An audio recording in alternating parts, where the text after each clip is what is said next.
I am old now. My skin, which once glowed the color of liquid gold, has faded to something dull and tired. My bones ache when I walk. My hearts, both of them, beat slower every morning. I have lived for 312 years, and I do not expect to live for many more. That is why they have asked me to stand here, in front of all of you, in this great hall where every thalrosi officer begins their career.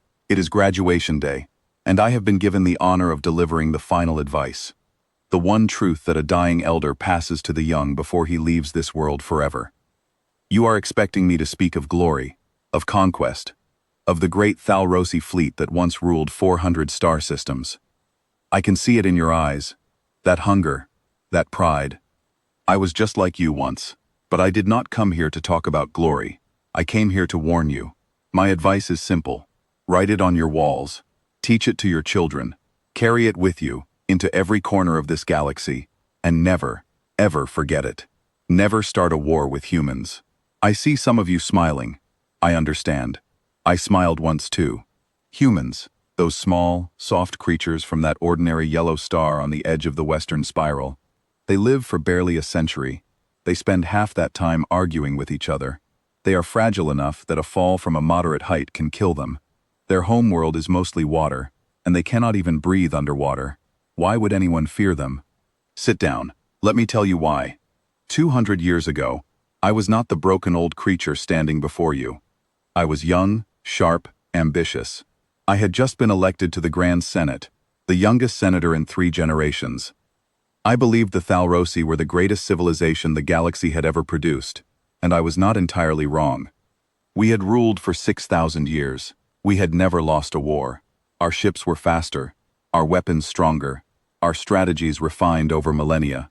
We looked at the galaxy and saw it as ours. Humanity had only discovered faster-than-light travel 30 years before. They were colonizing nearby systems with clumsy ships and messy settlements. We watched them the way you might watch insects building a nest near your door. Mild curiosity, mild irritation, nothing more. Then they settled on Vareth 4. Vareth 4 was a mineral-rich world, sitting right on the border of our territory. We had claimed it centuries ago, but never bothered to develop it. When 50,000 human colonists built a settlement there, our Senate demanded they leave. They refused. We sent a more forceful message. They refused again. We proposed negotiations, but I will be honest with you, we did not negotiate. We delivered ultimatums. We never once treated them as equals, because we did not believe they were. I stood on the Senate floor and said words that have haunted me for 2 centuries. I said they are children with new toys. We will teach them the order of things. Only one senator disagreed. Her name was Li Yen. She had actually visited Earth. She had walked among humans, eaten their food, listened to their music, read their history. When the vote came, she stood alone and said, "You see a short-lived species. I see a species that has never stopped fighting. Not their world, not each other, not even death itself. That is not weakness. That is something we have never faced before." We voted 11-1 to send the fleet. The 3rd fleet arrived at Vareth 4 on what humans call a Tuesday. 600 warships against a small defense garrison of maybe 40 vessels. The battle lasted less than 2 hours. We destroyed everything. 50,000 humans died on that planet, and we celebrated as if we had accomplished something magnificent. I remember the mood in the Senate chamber when the news arrived. Senators clapped each other on the back. Someone ordered ceremonial wine. The general feeling was that this silly little conflict was already over. Humanity would send a message of surrender within days, perhaps hours. They would apologize, retreat to their own space, and the natural order would be restored. We waited for their response. What we got was silence. No transmission, no surrender, no angry threats, no desperate pleas for mercy. Nothing. Just cold, absolute silence across every channel. I want you to understand something. In 6,000 years of thalrosi warfare, every species we had ever defeated followed the same pattern. They screamed, they threatened, they bargained, or they begged. That is the natural response to overwhelming force. It is logical. It is predictable. Humans did none of these things, and that silence was the most terrifying sound I have ever heard. 3 months passed. Our intelligence officers grew increasingly confused. They sent spies into human space, and the reports that came back made no sense to us. Every factory on Earth was running at 4 times its normal capacity. Civilian transport ships were being stripped down and rebuilt as warships. Universities, places of learning, where young humans studied science and art, had entirely shifted their focus to weapons research. Every nation on their planet, and I need you to understand that humans still had separate nations that regularly fought each other, had set aside every disagreement overnight and unified under a single war command. One intelligence officer delivered a briefing to the Senate that I have never forgotten. He said, "They are not preparing for war, they are becoming war." We did not understand what that meant.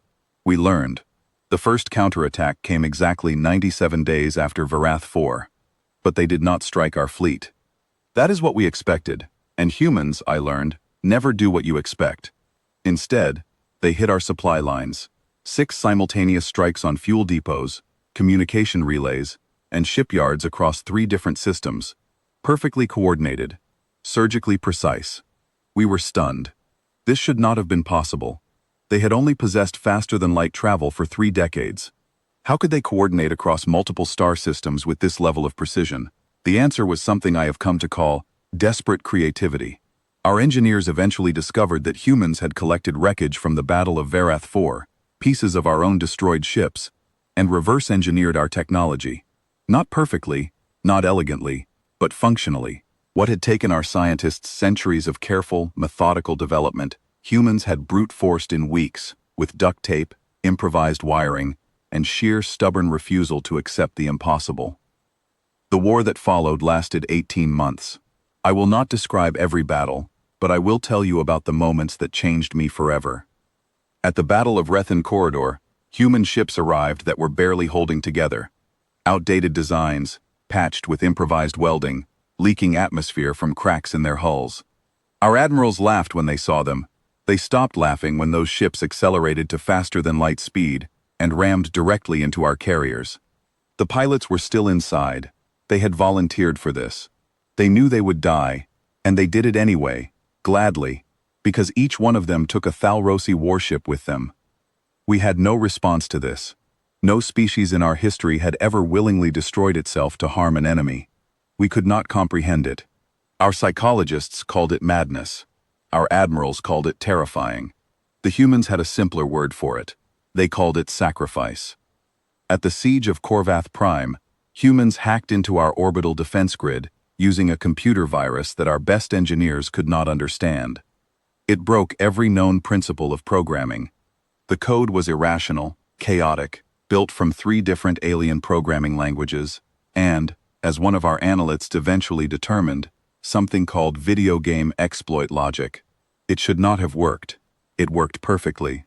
Then came the psychological warfare. Humans began broadcasting into our communication systems, across every occupied system. Not propaganda, not threats. Music. Pounding rhythms that shook the walls, voices that roared and screamed, and sang in ways that made our crews unable to sleep. Soft, haunting melodies that followed our soldiers into their dreams. They weaponized their own art, and it broke the morale of divisions that had stood firm for centuries. But the thing that frightened me most was not any single battle. It was the pattern. Every time we developed a counter-strategy, humans abandoned their approach within days and invented something entirely new. Our war doctrine was built on 6,000 years of refined principles. Humans treated strategy like clothing. They wore it once and threw it away. We could not adapt fast enough because we had never needed to. They could not stop adapting because they had never known anything else. 18 months in, we had lost 40% of our fleet. Humanity had lost more in raw numbers. But here is the part that made our admirals go pale. Their industrial output had increased during the war. Their economy did not collapse under the pressure. It accelerated. They had a name for this. They called it a war economy, and according to their own history, they had done it before, many times, to each other.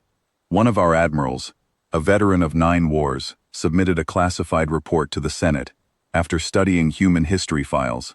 I will quote one line from that report because it is burned into my memory. He wrote, "This species fought 2 global wars against itself and called them practice. We are not their first existential threat. We are not even their most dangerous. They are. Senator Leanne stood before the Senate one final time. She looked at all of us, broken, exhausted, frightened, and she said, "You wanted to teach them the order of things. Congratulations. They are teaching it to you." We sued for peace. When the human delegation arrived at the negotiation table, I saw them in person for the first time. They were exactly as small and soft as I had imagined. One of them, a woman named Commander Aisha Khoury, looked at me and smiled. It was a warm, genuine smile, and I want you to understand that I have faced warships and orbital bombardments, and watched stars die, and nothing in my long life has ever frightened me as much as that smile, because it belonged to someone who could have destroyed us completely, and was choosing not to.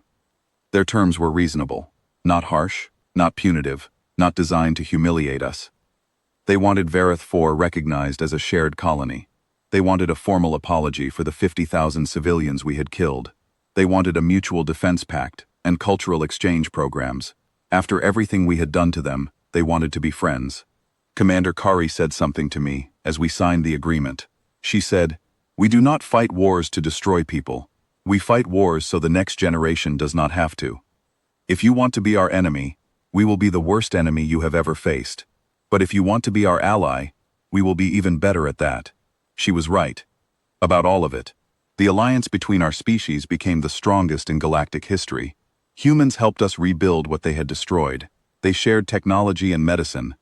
Our lifespan research, combined with their resilience studies, produced medical breakthroughs that saved billions of lives on both sides. They taught us things we never knew we needed to learn, and we did the same for them. But I want you to remember something. The other great powers, the Sith Collective, the Moravan Swarm, the Pale Court, have all, at one point, considered challenging humanity. Every single one of them, after quiet study, chose not to. They read the same history I read. They saw what I saw, and they made the wise decision. I am almost done now. My strength is fading, and I have said what I came to say. I have lived for 312 years. I have watched stars die and empires crumble. I have seen things that would fill 1,000 libraries. And I stand before you now, with the last breath of authority I will ever hold, and I tell you this. Humans are small. They are fragile.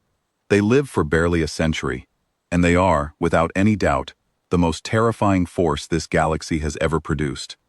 Not because of their weapons, or their ships, or their technology, because of what lives inside them. That fire, that refusal to quit, that terrifying ability to look at the impossible and say, "We will find a way." Be their friend. Stand beside them. Learn from them, and let them learn from you. But never, never be their enemy. That is my final advice. Carve it into the walls of this academy. Teach it to every cadet who walks through these doors after you are gone. And pray that no one ever forgets it. I died 3 days after giving that speech. They tell me it was peaceful, though I do not remember. What I do know is that they carved my words into the stone walls of every military academy on every thalrosi world, just as I asked. 200 years later, a young cadet named Sarah traced those words with her fingers on the morning of her own graduation. She read them slowly, carefully, the way you read something sacred. Then she walked outside into the sunlight, where her roommate was waiting, a human girl with dark hair and a bright, easy laugh, who threw an arm around Sarah's shoulder and asked if she was ready for the ceremony. Sarah looked at her friend, this small and fragile and magnificent creature, and smiled. The elder was right. About all of it.